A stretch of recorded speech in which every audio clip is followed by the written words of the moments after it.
Culture is an action. It's the sum total of all those good things that we're doing in the organization, the positive, productive working, but it also sometimes is hindered by the things that aren't so good, like, water cooler talk, the meeting after the meeting, the things that pull away from that, the hesitation to give honest feedback, the lack of clarity in our expectations. And so it's in that doing that we need to really be mindful about the culture that we're building and the environment that people are experiencing that either energize them or demotivate them. Welcome to Encouraging Leaders, a podcast that exists to remind CEOs and aspiring CEOs that you do not have to lead alone.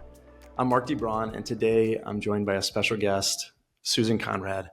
Susan is a seasoned executive and entrepreneur. She's a dear friend. She's also the founder of Eicon Partners, where she thrives by connecting the business goals with the people goals so that both can achieve their full potential. Susan and I have actually been in a group of leaders, business leaders in St. Louis that have been practicing gratitude for the last 4+ years since the beginning of COVID. And it's been an unbelievable gift to see her life and her leadership through a lens of gratitude. Susan, welcome to the show. Thanks, Mark. I'm so glad to be here, and I'm really delighted that we've had this journey together and this becomes one of our new shared experiences. It's so fun. I love these conversations because I get to know somebody in some of the different ways that their leadership shows up. One of the questions that I ask every guest is, where in your life did you learn the lesson that you don't have to lead alone? I think it happened. I'm fortunate that it happened early. I was in our family business and we had just acquired another organization. The talks had been finalized and the terms had been decided, and I was leading our finance team and was asked to go to Peoria and figure out what we're going to do and how we're going to bring these companies together. And I remember being really anxious about being up there, leading our team, being part of the senior leadership team. And honestly, the whole way up to Peoria had a lot of trepidation, pulled over a couple times because I'm not sure I can do this. And when I arrived, I had the good fortune to be able to work with the owner of that company. His name was George Chris. And I thought, I just have to come clean. I'm just going to have to tell him that I've never done this before. I'm nervous. I'm not sure. I want to make sure we do it well, but I'm also, I'm not even convinced I'm the best to do this job. And he was so kind. He looked at me and he said, I got to be honest with you. This is the first time I've ever done it either. And so I think maybe if we just work together, we could figure it out. It was such a simple but empowering kind of a conversation where I was like, it wasn't meant to be mine. It was meant for us to do this together. He really was a very influential leader for me. So here he is, the owner getting ready to transition his company. He still found the wherewithal to say, I can help you do this well, and together we'll be better. He was just a great coach and a great encourager. And I think, honestly, by being able to be upfront with my concerns and my nervousness, he looked at that and he saw an opportunity. And maybe it was pity, I don't know, but he was great. Yeah. I always think back to that because it reminded me, you don't have to go it alone. And that's really not your job. Your job is to figure out how to bring everybody along. When you said that in the beginning, like, the business is successful because of the people. We need both. We need a really good business, and we really need, an environment where people can feel like they're valued and they're seen. And he demonstrated that from the very beginning. I'm always grateful to George and his encouragement. I love that one. What age were you whenever that happened? I was probably 28, 29 years old. 28. You're young. You're stepping into a leadership role that you actually haven't done before. Somebody has given you responsibilities that are above your leadership level. Somebody did that. And I think about that beautiful thing. It's a family business, and somebody is giving you an opportunity to say, I think you can do this, even if you don't think you can. You were challenged above your current competencies, and you get to a person and you find some human that's willing to speak back in and say, it's okay, we can do it together. You don't have to do it alone. What a cool lesson to learn that early. Who was it that put you in the position to go out there? I was in our family business, so that would have been my dad. Yeah. I remember saying to him, me? You want me to go? And he saw capability in me that I didn't even know I had or could develop. And when I asked him, "Are you sure about this? Maybe there's somebody else you want to send?" And his answer was, "If you don't think you can, then I guess I'll go." Well, That when you put challenged it you. like that, it was the challenge. And I was like, "Well, I didn't say I couldn't." And Hmm. it caused me to, well, hang on a second. And it was like, take stock, really, you know, if you think I can, I guess I might as well try, like, and it was a little bit like waving a red flag in front of a bull. I was like, Right. of course I can. I can figure this out. So it was that kind of, I wouldn't call it tough love, but it was definitely the the It was challenge a of challenge, saying, right? you I Yeah, it was I radical. I call it. I I think call you it can. radical candor. He said basically, I see something in you. I believe you have the potential to do this. Go out and do it. And if you're not willing or don't want to, I'll do it. And so I'm not saying that you can't. I'm just saying that you have to desire it. You have to want to do it. There's three people in that relationship. You as a leader that has to step up into a place where you can't lead at that level yet, and you're going to need help. You've got your dad or this other leader, whoever it is in that system, saying, "I believe in you. I believe you can go out and show." And then you've got another person who's stepping in as a coach and saying, "I think we can do this together better than you can do it alone." A beautiful, beautiful life lesson, leadership lesson. In your next stages of life, who have been some of the encouraging leaders that have done that? Either one of those that have said, "Hey, listen, I think you can do this," or "I think you can do it with me. I'll do it with you," Right, in your right. life? I think of the people who have been so good to me and so generous with their coaching, their mentoring, and their sponsorship. All the people that I can think of did something that I think is really critical for leaders. They gave me the choice. It was the choice to make that decision, right? I think Mm. about John Jordan is another one. He is still in his 80s and he's still a great mentor of mine. I lean on him for good thought counsel. It was always about a choice. There's this opportunity. I'd really like for you to consider it. I believe you can, or here's what I think you can bring to the table. And now the choice is yours. And so I think that's a really key piece in that coaching and mentoring relationship for people to remember. It's the individual's decision.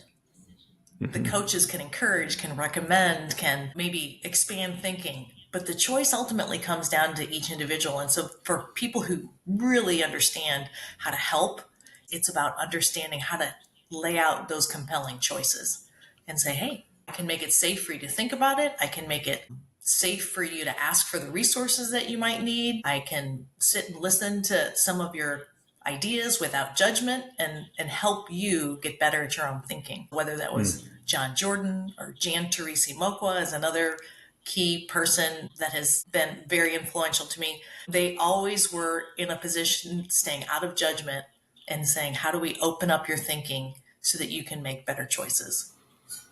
I just think So, about that. Jan is a special person in your life. You've talked with me about her before. Before we go into Jan, I wanted, or maybe while you're talking with her, how important is it to stay out of judgment? You mentioned it a couple times. What does that mean to you, and why is it important as a leader?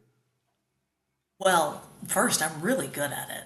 I mean, like, I'm a gold medalist at being in judgment, right? I think most of us are because we have found ways to be efficient with our thinking and whatnot. But it is really important that you are out of judgment and detached from the outcome so that you can have your clearest thinking as you're trying to help somebody. You have to be able to not jump ahead and try to solve or try to make too many assumptions. You're constantly in this discovery mode and you're trying to help the person you're coaching or the leader, the CEO. They need to discover it.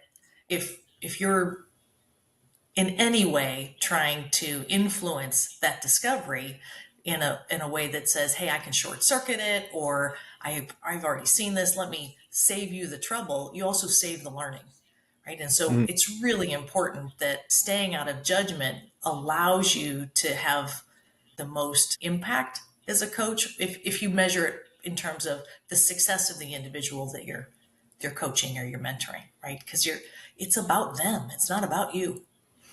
And Well, so I think you're trying to about help them the, step into their full potential.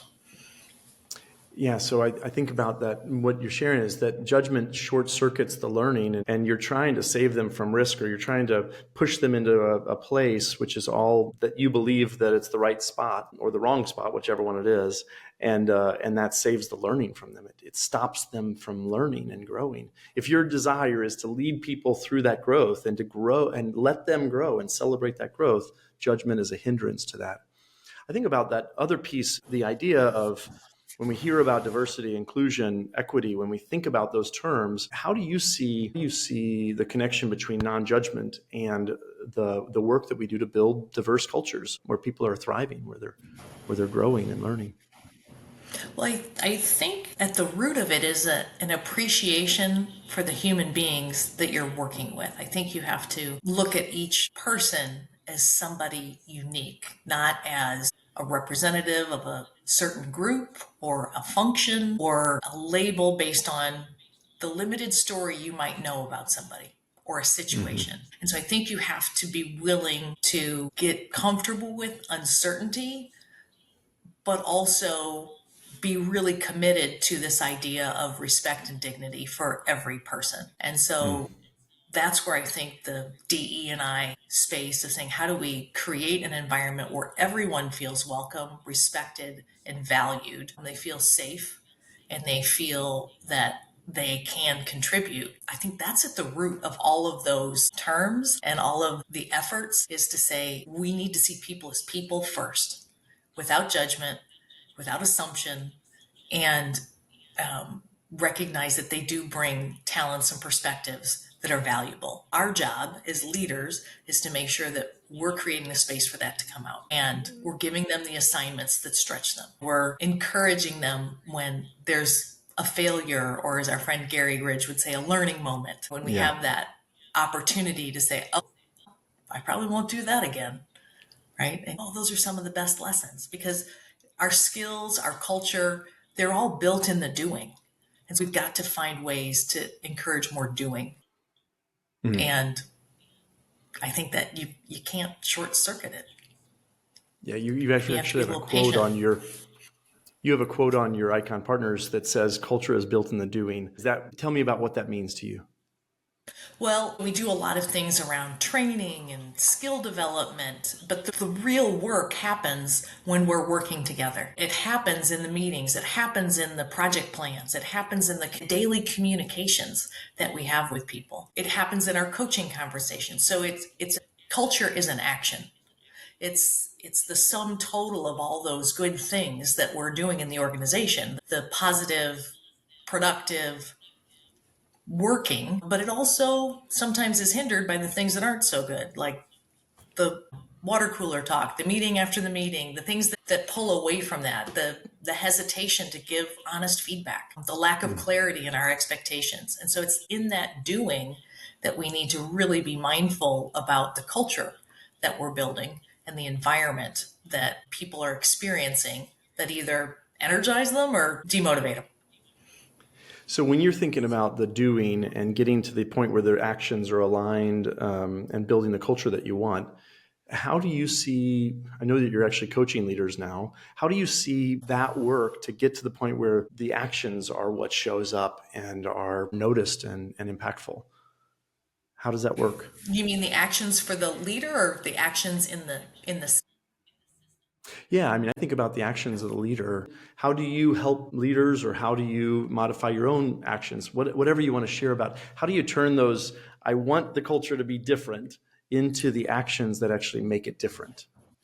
I think it starts with listening and getting some really good feedback. So whether that's a listening session with your team saying what's working well, what's not, whether it's one-on-one conversations and really trying to get feedback for yourself as a leader and saying, hey, where is it, more challenging to work with me, or what am I doing that it makes work harder than it needs to be? What can I do to help you be your best version of yourself? What gets in the way? I think it starts with listening and asking some good open-ended questions, understanding where you're strong, right? Because you don't want to turn those pieces down. You want to keep the volume up on that, but you might need to tweak the dials on some other places. Raising that awareness through honest feedback is the first place. And then Hmm. being able to say, okay, what's going to have the most impact? What is going to be the most influential piece for my growth and for the team? What can I do? And really getting disciplined about focusing on it. We talk about atomic habits or our daily habits. Our habits determine a lot of our behavior. And so can we set up some very specific intentional habits that allow us to get better and also allow us to talk to our teams about it to let them know what we're working on. As we started this call, you don't have to go it alone. Yeah. You're building a team for the business, but also for each other. I was in a conversation yesterday with the leadership team, and I said, you are your best resources right here. So you owe it to each other to share what you're thinking, to challenge, to provide that feedback and encouragement. Recognize when you know somebody's doing something difficult and you see them and you appreciate it, energize them to keep it going. So I do think that the way the change happens is awareness, intentionality, and then continuing to ask for feedback on how it's going. Okay, I'm Yeah. working on this. How's that working for you? What could I do better? What's people from feedback? That feedback loop seems so critical and so powerful. So it's both impactful, powerful, necessary. What stops it from being so? Why doesn't it happen more often inside of leader to team or leader to leader or peer to peer? What stops it from happening? Well, I've got a few ideas and I'd love to share them. And I'm going to ask you to share maybe some of yours as well. As I work with leaders and I ask them, why are you reluctant to ask for that feedback? Some of the things I hear, well, I don't want to be a burden. It's too much focus on me. And I don't really want people to overstay my welcome. Sometimes it's like, well, I don't want them to think I don't know what I'm doing. Sometimes you don't. Hmm. So you're better to admit it. So they don't want to appear that they're not the right person for the job, or they're worried about maybe it won't come across as confident and make people anxious on the team. I think some folks genuinely aren't interested in the feedback. You have to be willing and humble enough to say, I don't have it all figured out, and so I could really use some help. I think one of the most courageous things you can do is ask for help. Yeah. So I would say those are some of the top reasons why I think people hesitate. What do you think? I think that's it. It's interesting. I find that I needed to want something bad enough that required understanding of my behaviors at a different level than I had to open myself up to the feedback, because the feedback was hard. And I remember my first feedback that I got that was really critical feedback was when I was 23 years old. And my first leader was kind enough, caring enough, and candid enough to say, Mark, if you don't change your behaviors, the way you interact with operators, you're not going to be here in 6 months. And I can feel it now. I can feel that hurt. Like it was, wow. But what he knew, he cared deeply for me. He said, I like you. I care about you. I want you to succeed. I believe you have potential. He was saying, similar to your dad, saying, I believe you can do this, but if you don't want to do it, he was basically saying, you don't have to change it. If you don't change it, you're going to be gone in 6 months, but you don't have to change it. You can keep doing it. But if you decide to stay and reach your full potential, which is what I wanted, he knew I wanted that, then you're going to have to make a change. And that allowed me to be ready to listen. I remember it took me 3 years because I was working on that problem for a long time. I've been working on it for 30 years. And I remember at 26, I said, if I could only get others to listen to feedback, the world would change. If there was only one thing that we could get better at, is getting that feedback and allowing it to actually listen to it. I've been working that problem for a long time. It's literally what we get to do. It's such a gift to get it, but it hurts too. So you're like, how do you get okay with getting it? I don't know. That's what I would share. I think it's scary to get feedback because you might fail. You might not be here in 6 months.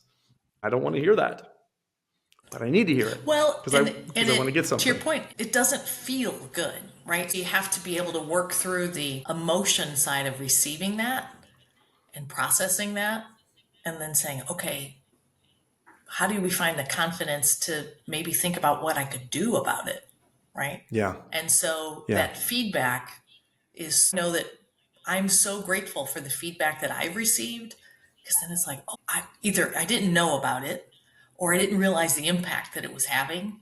The last thing I want to do is ever hurt people or leave a negative wake behind me. I think it's so critical that you can jump to, no, it's for my good. I might need some time to process it, right? I'm not saying you have to go immediately into action, but can you have the confidence to know that you can address whatever the feedback is? I think that's why sometimes people are like, I'm afraid of what they'll say.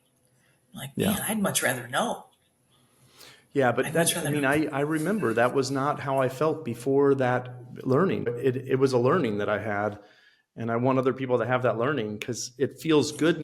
It's still hard to get feedback, but I know that it's Sure. positive. I know that it's beneficial because I can learn from it. So one thing I want you to be able to talk about is Jan. I know she's been an impactful person in your life. I was just on your website taking the cultural assessment. Fantastic resource.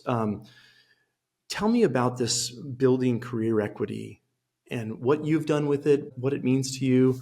How does that work? Sure. Well, it's a passion project of mine, and it's because I've benefited so much from it. So, Jan wrote a book originally called Building Career Equity. I had the good fortune of being in a CEO book club with her. We worked through the book, and it was originally designed for professionals to have really thoughtful conversations around their career. So, as Jan would say, you always want to achieve results on purpose. Do you know why you're here? What's the impact you're trying to have? How do you really align your own career aspirations? Have those conversations and be intentional about where you devote your time. The focus was on how to help organizations retain talent and really engage professionals to grow the leadership team. In about 2012, I reached out to Jan and I asked her if she would help me because I was at a crossroads in my career. I had started my own business and I wanted to make a change, but I didn't know how to make it. I called her and I said, could you help me? Would you help me? And she said, yes. And she said, what do you want to do? And I said, that's the problem. I don't know. But I know I need help trying to figure this out. And so, using that framework in the book, working with Jan, and then later using that framework in my own organization and in others, realized that actually this is a great way to scale culture. This is a great way to think about not only the professional's responsibility, but what's my responsibility as a business owner to create this environment where this can happen. And unfortunately, Jan was taken from this earth way too soon. She died in a tragic accident, and we had just started thinking about how do we take the next step with career equity. And that was about 6 years ago. And it has been something on my heart that I've always wanted to do to honor her, to continue that work, but also to make it available to other leaders because it was so impactful for me and my leadership and my professional success. I wanted everybody to have access to it. So, her husband, Joe, has been very generous. And I said, Joe, I really want to continue this work. And he said, Susan, what are you waiting for? And I said, well, you own the IP and, this is yours. He said, Susan, that's not the plan. The plan is for you to continue this. I can't continue it.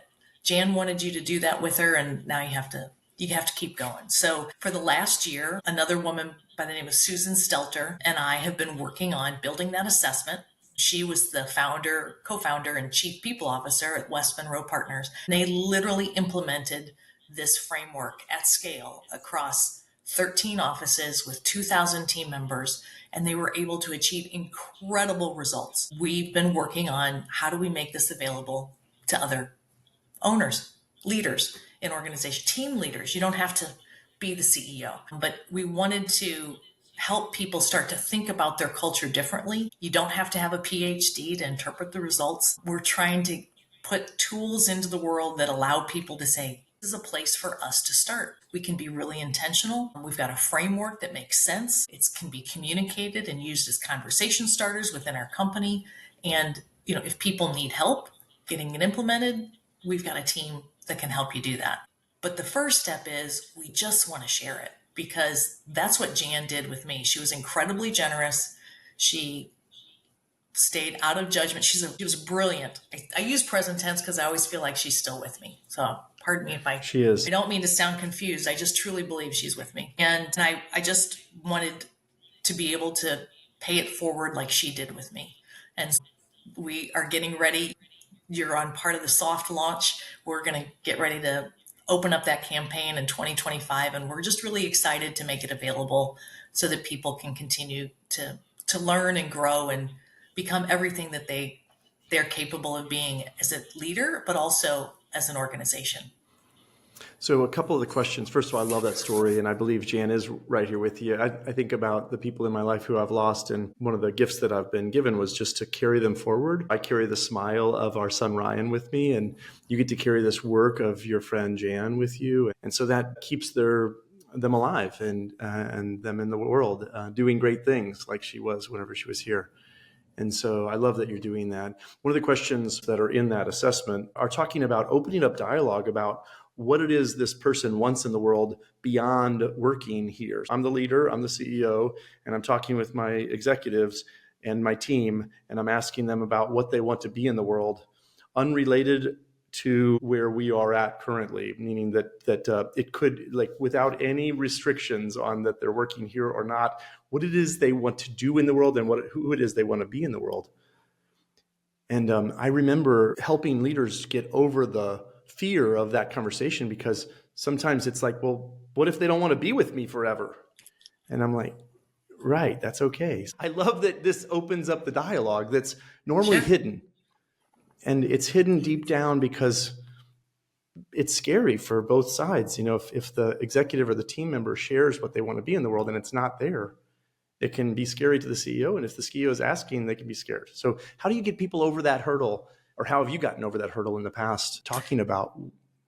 Well, stories are a great tool. They're a great teaching tool. One of the stories specifically in this area is, working with a consulting firm, and people would leave. They would turn in their 2 weeks notice. And consulting firms, these are really bright, ambitious folks that, you don't just, I've got an opening and I can fill it within a week or two. These are folks that you have poured into to help understand businesses that they're in and the cultures that they're in. One of the folks came in and had shared that, they're going to go to med school. And the idea is, I love that you want to go to med school, but you had to know you were applying and taking the MCATs and all that good stuff a year ago.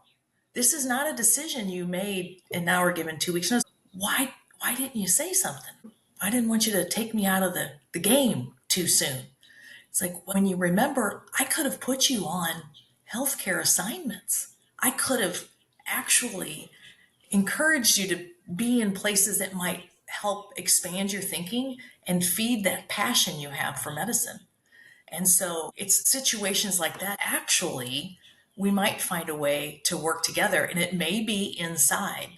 But if I'm truly vested in helping you become everything you're capable of becoming, the best thing I can do is help you get there, even if it's not here. We'll talk a Yeah. lot about doing that if somebody's maybe got a performance issue. And we've got that conversationally comes up because there's a problem. No, there's always opportunities to be solved. And Yeah. so I'm always like, I'd rather know than not know.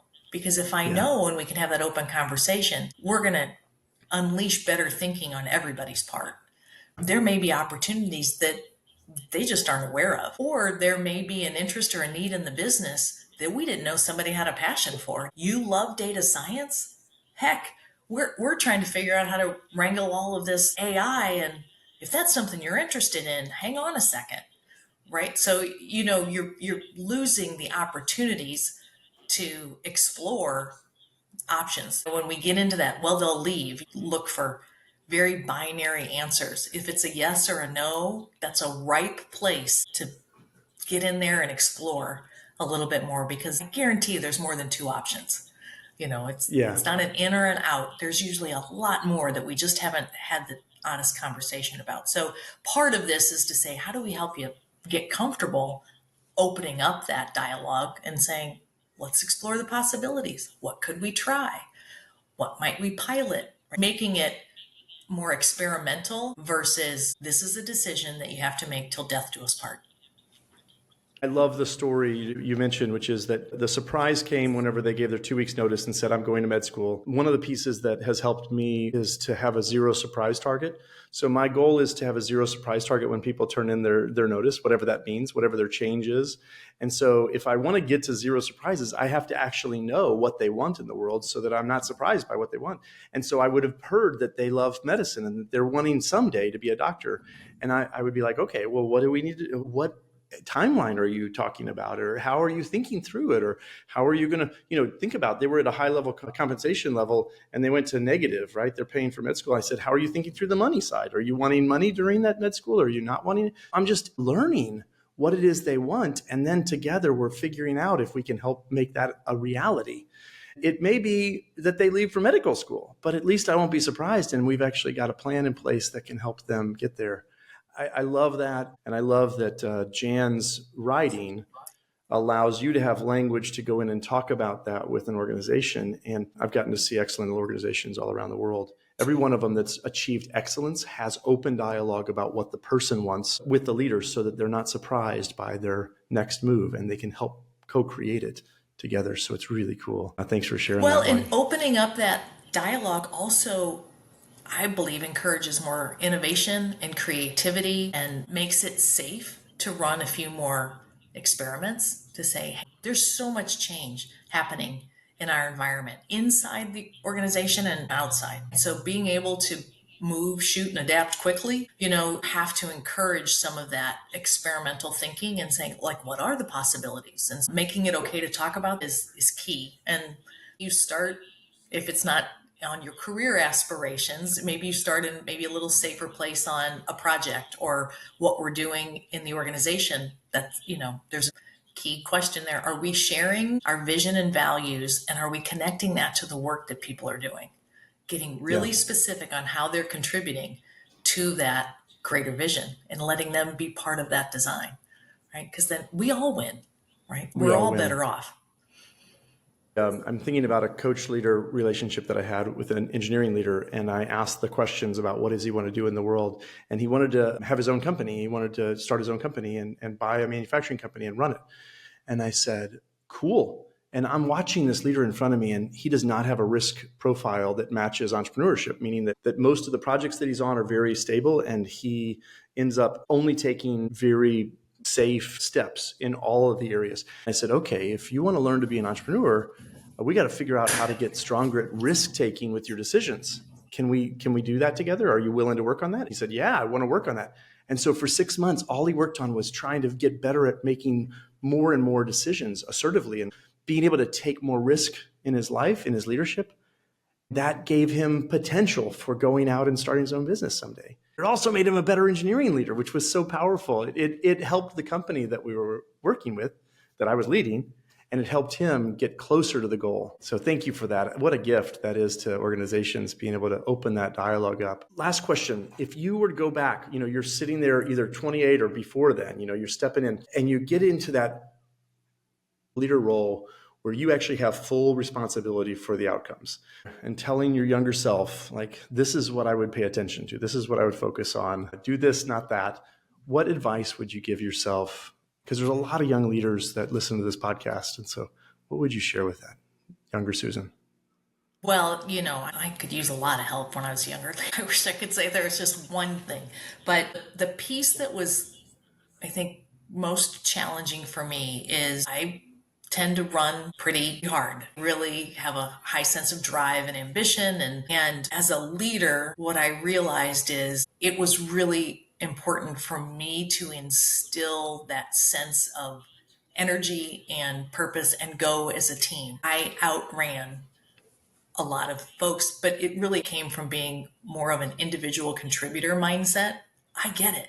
I could go faster, but I'm not going to go farther by myself. I think there's a African proverb, you want to go fast, go alone, you want to go far, go together. And it really was probably one of the best lessons. I learned it the hard way, to be honest with you. I burned through people, I burned through some engines. I'm not proud of how I learned it at all, but it was a really good lesson in saying it's important that you build the team. And so in your desire to go fast, and there's nothing wrong with ambition and there's nothing wrong with high expectations, I'm saying as the leader, it's imperative that you bring your team along.